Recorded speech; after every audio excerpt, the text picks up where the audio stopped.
A special thank you to each of our subscribers who make this channel possible. Here's today's story. In a significant development in international trade relations, U.S. President Donald Trump announced he has signed letters to 12 countries detailing the varying tariff levels that these nations will face on goods exported to the United States.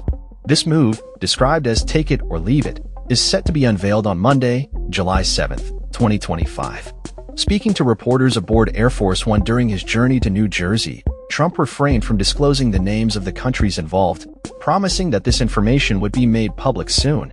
The announcement comes amid a tumultuous global trade war that has caused upheaval in financial markets and forced policymakers to scramble to protect their economies. Back in April, Trump introduced a base tariff rate of 10% along with additional tariffs for most countries, some of which could reach as high as 50%.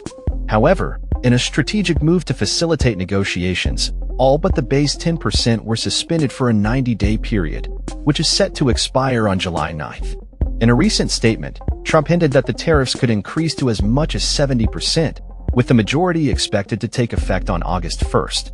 "I signed some letters, and they'll go out on Monday, probably 12, Trump stated, emphasizing that different countries would face different amounts of tariffs.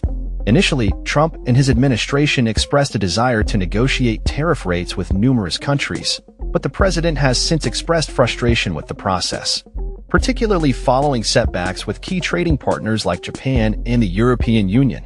"The letters are better, much easier to send a letter," he remarked, indicating a shift in strategy.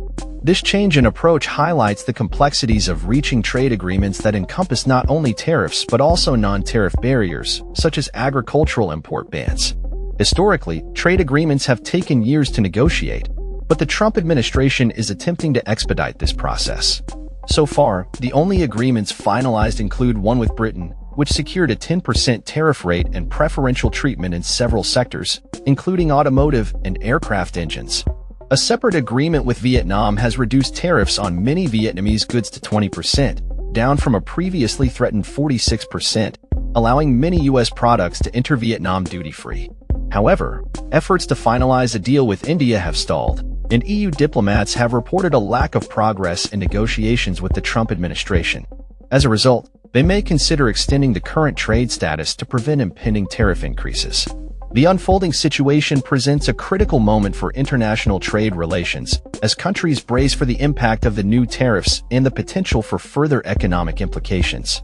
With the deadline approaching, the world watches closely to see how these developments will shape the future of global trade.